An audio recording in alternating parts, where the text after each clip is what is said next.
देख रहे हैं आप और मैं हूं आपके साथ अवंतिका श्रीवास्तव। शुरुआत करेंगे खबरों की। सबसे पहले एक सबसे बड़ी जानकारी को लेकर आपके साथ हम एक खबर साझा करें। राजधानी रायपुर का जिक्र है। इंडिया और ऑस्ट्रेलिया के बीच 5 मैचों की T20 सीरीज, जिसमें चौथा मुकाबला आज राजधानी में होने जा रहा है। सीरीज का चौथा मैच जिसमें रायपुर में गजब का उत्साह फैंस के बीच भी। सूर्य कुमार यादव एंड कंपनी इस मुकाबले को जीतकर सीरीज अपने नाम कर सकती है। मौजूदा सीरीज में मेजबान भारत 2-1 से आगे है। सीरीज को अपने कब्जे में करने के लिए उसे एक जीत की दरकार। और आपको यह भी बताएं कि मैच को लेकर रायपुर प्रशासन सुरक्षा के पुख्ता इंतजामों के साथ पूरी तरह से तैयार है। और इसी प्रकार का नजारा आज आपको देखने को मिलेगा जब मैच की शुरुआत होगी। उससे पहले उत्साह की भारी लहर। वर्ल्ड कप के बाद ये सीरीज जो निश्चित तौर पर हर देशवासी, हर क्रिकेट फैन की निगाहें कि कैसे ऑस्ट्रेलिया के खिलाफ प्रदर्शन रहता है भारतीय टीम का। आज चूंकि राजधानी रायपुर में मुकाबला, इसलिए खासतौर पर उत्साह पूरे छत्तीसगढ़ में आप देखेंगे। बहुत लंबी लंबी कतारें हमने देखी हैं बीते दोनों टिकटों को लेकर। बहुत परेशानियों को झेलते हुए जिन जिन लोगों को टिकट मिला है, आज उत्साह के साथ इस मैच के जो दृश्य हैं वो खासतौर पर देख पाएंगे। राजधानी रायपुर में चूंकि मुकाबला है, प्रशासनिक स्तर पर भी तमाम तैयारियां पूरी हो चुकी हैं। सुरक्षा के पुख्ता इंतजाम है। कुछ नियम जो कि आमतौर पर यहाँ पर लागू किए जाते हैं, उन्हीं के अकॉर्डिंग आज भी प्रशासनिक अमला जो है निगरानी करेगा। अलग अलग क्षेत्रों के कई सारे रूट्स जिसमें डाइवर्जन की स्थिति, खासतौर पर बात अगर प्रदर्शन की करें तो 2-1 से भारत बढ़त हासिल किए हुए है। ये मुकाबला अगर अपने नाम कर लेता है तो सीरीज में जीतने की कगार पर टीम इंडिया। रायपुर में आज का ये महामुकाबला, तमाम रायपुर वासी आज उत्साहित और निश्चित तौर पर रायपुर के आसपास के क्षेत्रों से, अलग अलग जिलों से भी महज इस मैच को देखने के लिए कई सारे क्रिकेट प्रेमी आज पहुंच रहे हैं। सीरीज पर खासतौर पर नजर। वर्ल्ड कप की हार का बदला लेने का ये एक बड़ा मौका राजधानी रायपुर की जब धरा होगी तो स्वागत भी किस प्रकार होता है ये भी आपको बहुत अच्छे से पता है। छत्तीसगढ़ में स्वागत को लेकर ऑस्ट्रेलिया के खिलाड़ी भी अक्सर इस बात का जिक्र करते आए कि बहुत ही भव्यता के साथ यहाँ पर मेहमान नवाजी होती है। तो आज भारत वर्सेस ऑस्ट्रेलिया का ये महामुकाबला राजधानी रायपुर में। सीधे रायपुर आपको लिए चलेंगे सही कि आकाश शुक्ला हमारे साथ जुड़ चुके हैं। आकाश, बताइएगा आज का माहौल क्या कह रहा है और साथ ही साथ प्रशासनिक स्तर पर जो इंतजाम है वो बताइएगा, वो जरूरी है। जी देखिए, जो क्रिकेट जो आज होना है T20 मैच, उसको लेकर खासा उत्साह युवाओं में दिख रहा है। इसको लेकर तैयारी भी पूरी कर ली गई है। तमाम जो सिक्योरिटी व्यवस्था है वो दुरुस्त कर ली गई। यातायात व्यवस्था जो रोड मैप है वो तैयार कर लिया गया है। मैच आज शाम को खेला जाना है, फ्लड लाइट मैच है। इसके लिए शाम 4 बजे एंट्री होगी। स्टेडियम में जो दर्शकों की है वो एंट्री कर सकेंगे। इसके बाद 6:30 बजे जो है वो टॉस होगा और 7 बजे मैच लाइव शुरू हो जाएगा। तो ऐसे में लोगों के बीच भी उत्साह देखा जा रहा है और पूरे प्रदेश भर से नहीं, पूरे देश से लोग यहाँ पे आने वाले हैं। स्टेडियम की क्षमता करीब 65,000 लोग है। ऐसे में कहा जा रहा है कि पूरा स्टेडियम एक तरीके से भर जाएगा, दर्शकों से पूरा लबालब रहेगा स्टेडियम और मैच देखने में वही उत्साह भी दिखेगा। बता दें कि 5 मैच की सीरीज ऑस्ट्रेलिया और भारत खेल रही है। इसमें 2-1 से अभी भारत बढ़त में है। अगर ये मैच भारत जीत लेती है तो कहीं ना कहीं वो सीरीज में बढ़त बना लेगा। वहीं एक मौका और है कि T20 तमाम जो टॉप 10 जो मैच, टॉप 10 जो देश हैं जो T20 मैच खेले उसमें सबसे आगे अभी भारत है। भारत ने अभी 212 मैच खेले, उसमें 135 मैच जीते हैं। वहीं पाकिस्तान ने करीब 235 के आसपास मैच खेले, उसमें 135 मैच जीते। अगर ये मैच जीत जाता है तो वो T20 मैच में भी कहीं ना कहीं पूरे विश्व में सबसे आगे होगा। तो ऐसे में 2 लक्ष्य हैं भारत के लिए। और वहीं ये है कि वर्ल्ड कप में अभी जो हार हुई थी फाइनल मैच में भारत की, तो ऐसे में एक मौका है बदला लेने का ऑस्ट्रेलिया टीम के खिलाफ। तो ऐसे में प्रदर्शन करने की भी चुनौती होगी। हालांकि भारत बेहतर प्रदर्शन कर रहा है T20 में और बढ़त बना के रखा है। अब शाम को ही मैच जो होगा उसमें परिणाम देखने होंगे। जी, निश्चित तौर पर उत्साह में भरपूर राजधानी वासी आज कहीं ना कहीं पहुंचेंगे भी। स्टेडियम में भी वो नज़ारा देखिए, बहुत उम्मीद इसकी लगाए हुए हैं। बहुत शुक्रिया आपका आकाश, फिलहाल पूरी जानकारी साझा करने के लिए। तो इंडिया ऑस्ट्रेलिया महामुकाबले को लेकर जानकारी आपके साथ साझा करें। तो एक और महत्वपूर्ण खबर है जिससे रायपुर वासी निश्चित तौर पर निराश होने वाले हैं, क्योंकि 48 ट्रेनों को एक बार फिर से रद्द किए जाने की सूचना मिल रही है। 2 से 14 दिसंबर तक 48 ट्रेनें रद्द रहेंगी। अलग अलग तारीख जिसके लिए तय की गई है। नॉन इंटरलॉकिंग की वजह से ट्रेनें रद्द की जा रही है। राजनांदगांव से कान्हा के बीच नॉन इंटरलॉकिंग का काम होगा। ट्रेनें रद्द होने से लाखों यात्री प्रभावित होने वाले हैं, क्योंकि छत्तीसगढ़ में ये सिलसिला बहुत लंबे अरसे से देखते आ रहे हैं। बीते एक साल में यहां के यात्री सबसे ज्यादा परेशान हुए हैं। और उसके बाद राजनांदगांव से भी यही जानकारी कि 48 ट्रेनें रद्द रहने वाली हैं। अलग अलग तारीखों पर ये ट्रेनें रद्द रहेंगी। ट्रेनें रद्द होने से लाखों यात्री प्रभावित। एक तरफ हलचल की स्थिति आप देख ही रहे हैं छत्तीसगढ़ में, और एक बार फिर से यात्रियों की परेशानी बढ़ती हुई। 2 से 14 दिसंबर 48 ट्रेनों के रद्द होने की सूचना। अलग अलग जगह जहां त्योहारी सीजन के चलते आवाजाही यात्रियों की लगी रहती है, और ऐसे ही सीजन में इन ट्रेनों के रद्द होने की सूचना सामने आती है। नॉन इंटरलॉकिंग की वजह से ट्रेनें रद्द रहेंगी। राजनांदगांव से कान्हा के बीच नॉन इंटरलॉकिंग का काम होगा, और इसी के चलते यात्री सेवाएं प्रभावित रहने वाली हैं।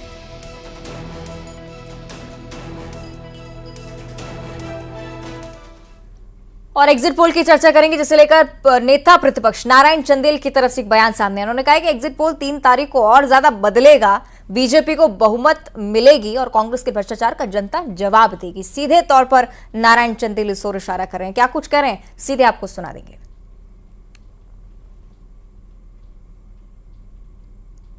तो रायपुर से ये जानकारी साझा करें। एग्जिट पोल को लेकर ये खबर है। अलग अलग नेता अपने स्तर पर दावे करते हुए नेता प्रतिपक्ष नारायण चंदेल भी पीछे नहीं है।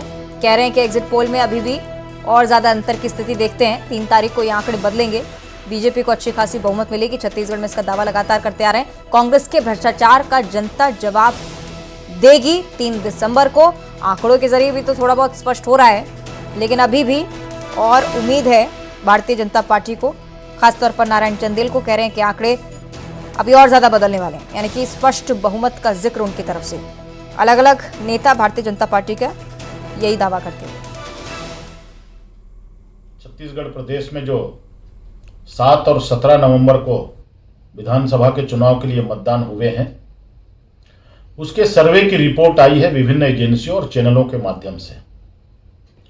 हमारा आकलन है और हमारा सुस्पष्ट मत है कि छत्तीसगढ़ प्रदेश की जनता का आशीर्वाद भारतीय जनता पार्टी को प्राप्त हुआ है और प्रदेश में भाजपा की स्पष्ट बहुमत के साथ में सरकार बनेगी। यह जो सर्वे है वह मात्र आकलन है, और इसलिए प्रदेश की जनता भूपेश सरकार की विदाई चाहती है, और जनता का स्नेह, जनता का प्यार, जनता का आशीर्वाद भारतीय जनता पार्टी को प्राप्त होगा और स्पष्ट बहुमत के साथ में भाजपा की सरकार बनेगी। छत्तीसगढ़ में कमल खिलेगा। जशपुर का जिक्र कर लेते हैं। कांग्रेस विधायक विनय भगत की एक रील सोशल मीडिया पर वायरल हो रही है। इसमें विनय भगत अपनी पत्नी के साथ नजर आ रहे हैं। चुनाव के बाद कांग्रेस विधायक विनय भगत रिलैक्स मूड में। विनय भगत अपने डांस को लेकर भी अक्सर सुर्खियों में रहते हैं, और एक बार फिर से ये रील सुर्खियां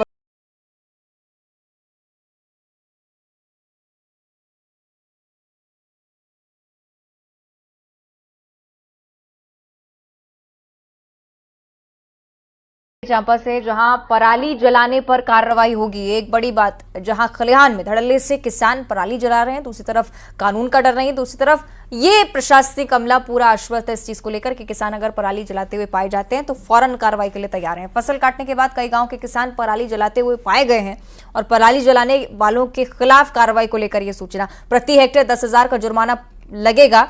ये बात प्रशासनिक स्तर पर नियमों के जरिए जारी की गई है। चूंकि पराली जलाने के चलते प्रदूषण जैसी स्थिति, बहुत ज़्यादा आबो हवा खराब होती है। प्रदेश में बहुत एयर क्वालिटी इंडेक्स की जो मात्रा बढ़ी, प्रदूषित हुई हवा, उसका जो मुख्य कारण है वो पराली जलाना है, और इसी के खिलाफ कार्रवाई को लेकर अब ये जानकारी है। प्रति हेक्टेयर 10,000 का जुर्माना लगेगा अगर कोई भी किसान पराली जलाते हुए यहाँ पर पाया जाता है तो।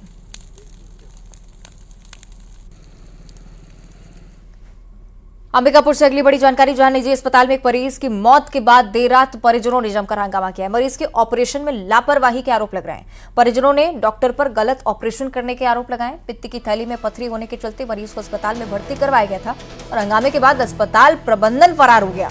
परिजन दोषी डॉक्टर और अस्पताल प्रबंधन पर कार्रवाई की मांग कर रहे हैं। फरीसिया चौक स्थित डॉक्टर फिरदौसी अस्पताल का ये पूरा मामला,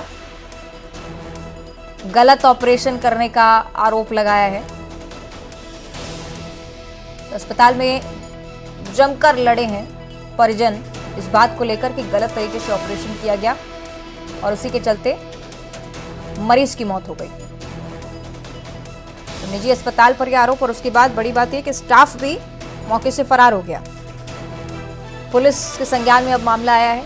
अब तो ये जांच का विषय कि आखिर क्या कुछ हुआ है ऑपरेशन के दौरान, या मरीज को किस प्रकार की बीमारी थी, क्या सच में लापरवाही अस्पताल की तरफ से हुई है, ये तमाम चीजें अभी जांच का विषय रहेंगी। लेकिन देर रात की ये तस्वीरें आप देखिए, परिजन बहुत बड़ी संख्या में यहाँ पर पहुंचे, मरीज की मौत पर हंगामा किया, अस्पताल वालों पर लापरवाही के आरोप लगाए। ये कहा कि मौत का कारण डॉक्टर की लापरवाही है।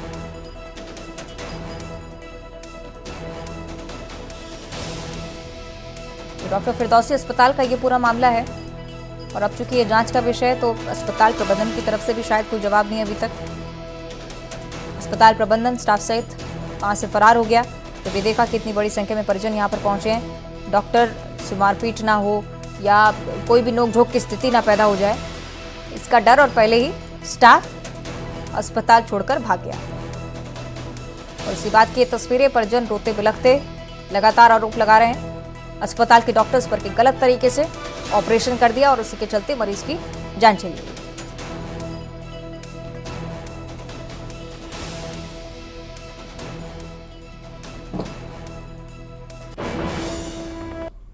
और अगली बड़ी खबर कोरबा से है, जहां इंजीनियर की संदिग्ध मौत हुई है। सिंचाई विभाग के कार्यपालन अभियंता राजेश धनवनकर की मौत हुई है, संदिग्ध परिस्थितियों में हुई है। शरीर पर चोट के निशान भी पाए गए हैं। मृतक की पत्नी ने पड़ोसी पर मारपीट के आरोप लगाए हैं।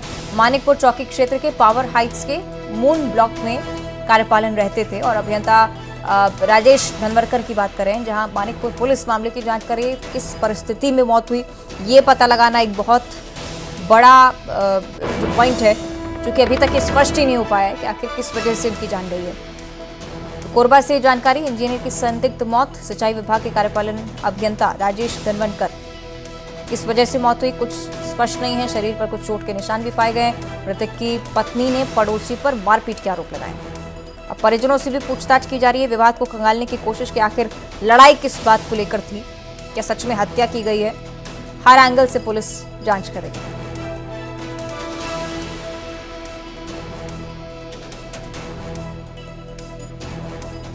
तो मानिकपुर पुलिस मौके पर पहुंची, शव को पोस्टमार्टम के लिए भेजा और ये पता लगाने का प्रयास कि क्या पड़ोसी से विवाद के चलते ही मौत को लेकर कारण स्पष्ट होते हैं। ये भी संशय वाली बात, क्योंकि संदिग्ध परिस्थिति में मौत होना पाया गया। लेकिन दूसरी तरफ पत्नी का पड़ोसियों पर आरोप है कि इनकी तरफ से मारपीट की गई और उसके बाद उनके पति की जान चली गई। पुलिस ने मामले की जांच शुरू की, उसके बाद ही पूरा मामला स्पष्ट हो पाएगा कि आखिर मुख्य वजह मौत के पीछे क्या रही।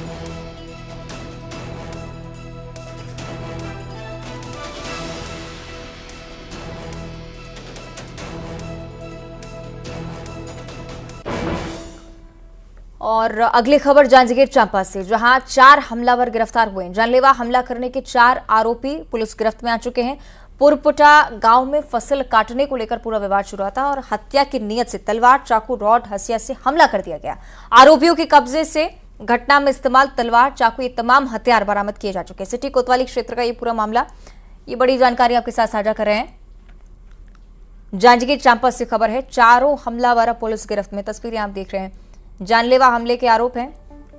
पुटपुरा गांव, जहां फसल काटने को लेकर विवाद हुआ, इतना बढ़ा कि हत्या की नीयत से यहां पर तलवार, चाकू, रॉड, हसिया लेकर पहुंचे। उसके बाद आरोपियों की जब तलाशी ली पुलिस ने तो उनके हवाले से तमाम सामान भी जब्त हो चुका है। सिटी कोतवाली क्षेत्र का यह पूरा मामला, पुलिस को एक बड़ी सफलता मिलती हुई 4 आरोपी पुलिस गिरफ्त में आ चुके हैं। जांजगीर चांपा से खबर साझा करें, 4 हमलावर जानलेवा हमला करने की नीयत से जो दाखिल हुए खेत में।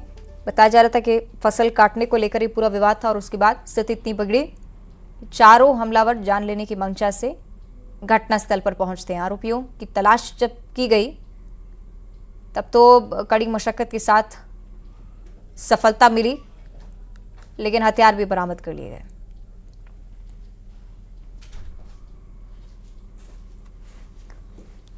दुर्ग से आगे खबर, जहां दुकान में भीषण आग लग गई और लाखों का सामान जलकर राख हो गया। फायर ब्रिगेड ने आग पर काबू पाया। शॉर्ट सर्किट से आग लगने की आशंका भी है। भिलाई के सेक्टर 10 में फोटो स्टूडियो की पूरी घटना है। आग शॉर्ट सर्किट के चलते लगी होगी, ये आशंका के तौर पर कहा जा रहा है। दुर्ग की पूरी घटना, दुकान में आग लगी। तस्वीरें आप देखिए, सब कुछ जलकर नष्ट हो गया है, लाखों का नुकसान दुकान मालिक को। फायर ब्रिगेड की टीम यहां पर पहुंची, कड़ी मशक्कत के साथ आग पर काबू पाया गया। भिलाई के सेक्टर 10 में फोटो स्टूडियो की पूरी घटना, और ये तस्वीरें स्पष्ट भी करती हैं कि कैसे आग लगी होगी, क्या मंजर रहा होगा, क्योंकि कुछ भी बचा नहीं है, सब जलकर राख हो गया। ये तस्वीरें आप देखिए, फोटो स्टूडियो यहां पर संचालित किया जा रहा था, इसमें आग लगी। शॉर्ट सर्किट प्राथमिक तौर पर वजह हो सकती है, आशंका के तौर पर, लेकिन जांच हालांकि की जाएगी आखिर किस वजह से आग लगी।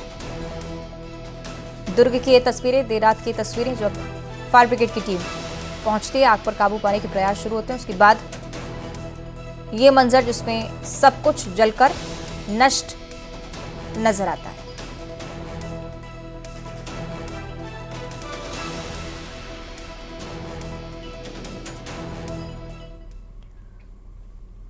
रायपुर का आगे जिक्र करेंगे, जहां कांग्रेस विधायकों को निर्देश दिए गए। मतगणना के बाद कांग्रेस विधायकों को निर्देश कुछ जारी किए गए, जिसमें नतीजे आने के बाद सर्टिफिकेट लेने के लिए आना होगा। सर्टिफिकेट लेकर रायपुर आने के निर्देश विधायकों को दिए गए। सुरक्षित जगह ले जाया जा सकता है उनको। सीएम का यह दावा है कि ऐसी नौबत नहीं आएगी, लेकिन दूसरी तरफ इंतजाम पूरे ही कर लेने चाहते हैं तमाम पार्टी के लोग। तो आपको ये बताएं कि खासतौर पर रायपुर में आप ये देखेंगे कि भले ही कांग्रेस या कांग्रेस का कोई भी प्रतिनिधि, कोई भी नेता कैमरे के सामने जरूर ना बोल रहा हो, लेकिन रिजॉर्ट बुकिंग की जो प्रक्रिया है वो निश्चित ही शुरू हो गई होगी, क्योंकि जो कांटे की टक्कर आप आंकड़ों में देखेंगे छत्तीसगढ़ में, हो सकता है इस प्रकार के हालात बन रहे हों, इस बात का डर जरूर सता रहा हो, और उसी की ये तैयारी। सर्टिफिकेट जैसे मिल जाता है, सीधे सुरक्षा के घेरे में होंगे विधायक, सुरक्षित जगह पर ले जाएंगे। और अक्सर आप ये देखते हैं कि बाड़ेबंदी होती है, हो सकता है कि इसी ओर इशारा कर रही हूँ ये खबरें। सीएम भूपेश बघेल जो ये दावा कर रहे थे कि ऑपरेशन लोटस कोई काम नहीं आने वाला है छत्तीसगढ़ में, विधायकों पर भरोसा है, जनता पर भरोसा है। अब चलिए देखने वाली बात होगी कि नौबत इसकी आती है या नहीं, लेकिन उससे पहले ही निर्देश साफ तौर पर, नतीजे जैसे ही आ जाए, जो भी विधायक जीतते हैं चुनाव, सर्टिफिकेट लेना होगा। और सर्टिफिकेट लेने के बाद रायपुर आने के निर्देश हैं, कहीं नहीं जा सकते। बड़े बंदे के संकेत, क्योंकि आशंकाएं कई सारी होती हैं, संभावनाएं कई सारी होती हैं, और हो सकता है किसी बात का डर कांग्रेस को सता रहा है। कोई भी स्थिति हो सकती है, क्योंकि ऑपरेशन लोटस के चलते भारतीय जनता पार्टी अक्सर खरीद फरोख्त करती है, अक्सर इस प्रकार की चीजें होती हैं, और इसलिए पहले से ही डर है। मध्य प्रदेश में जो हुआ छत्तीसगढ़ में ना हो जाए, मुख्यमंत्री आश्वस्त हैं, लेकिन अपने स्तर पर तैयारियां करना शायद जरूरी है।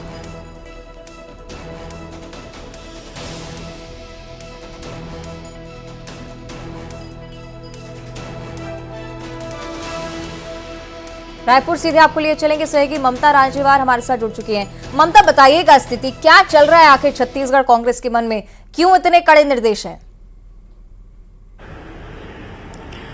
हाँ बिल्कुल, देखिए चुनाव के जो नतीजे निकलते हैं उसके बाद हर पार्टी जो है वो चाहती है कि पर्याप्त एहतियात बरते, और खासतौर पर अगर हम बात करें तो मतगणना के पहले इस तरह के निर्देश जो है वो दिए जाते हैं, जो पिछले कुछ सालों से जो परिपाटी नजर आई है देश में, उसको देखते हुए खासतौर पर जो है वो सावधानी बरती जाती है। हमने देखा था कि किस तरह से हरियाणा के विधायक यहाँ पर लाए गए थे, और इसके साथ ही अगर हम बात करें तो और अलग अलग राज्यों में इस तरह की स्थिति रही है, महाराष्ट्र में जो स्थिति रही है, तो उसको देखते हुए खासतौर पर ऑपरेशन लोटस को लेकर कांग्रेस जो है वो लगातार इनकार करती रही है। कांग्रेस के तमाम जो बड़े लीडर्स हैं, चाहे मुख्यमंत्री की बात करें चाहे उप मुख्यमंत्री की बात करें, सभी का ये दावा है कि ऐसी कोई नौबत नहीं आएगी, और कांग्रेस जो है वो बहुत बड़े बहुमत से जो है वो छत्तीसगढ़ में सरकार बनाएगी और जो अब तक 75 पार का जो नारा दिया गया है, 75 पार ना हो लेकिन 60 से ऊपर सीटें आएंगी। लेकिन दूसरी तरफ अगर हम बात करें तो विधायकों से ये कहा गया है कि तुरंत नतीजों के बाद में अपना सर्टिफिकेट लें, सर्टिफिकेट लेने में देरी न करें। तमाम जो विधायक हैं, मंत्री हैं,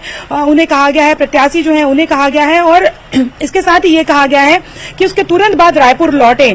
कयास ये भी लगाए जा रहे थे कि क्या कर्नाटका ले जाया जाएगा, चार्टर्ड प्लेन जो है क्या वो बुक करवाए जा रहे हैं, लेकिन इसको लेकर मंत्री शिव डहरिया ने इनकार कर दिया है। मुख्यमंत्री ने भी कहा है कि ऑपरेशन लोटस जैसी कोई नौबत आएगी ही नहीं और हमें पूरा भरोसा है। एग्जिट पोल जो आए हैं उनसे कहीं ज्यादा नतीजे आएंगे और 60 से ऊपर सीटें जो है वो कांग्रेस की आएंगी, बहुत ज्यादा सीटें कांग्रेस की आएंगी। लेकिन उसके बाद भी अगर हम बात करें तो पर्याप्त निर्देश जो है विधायकों को दिए गए हैं।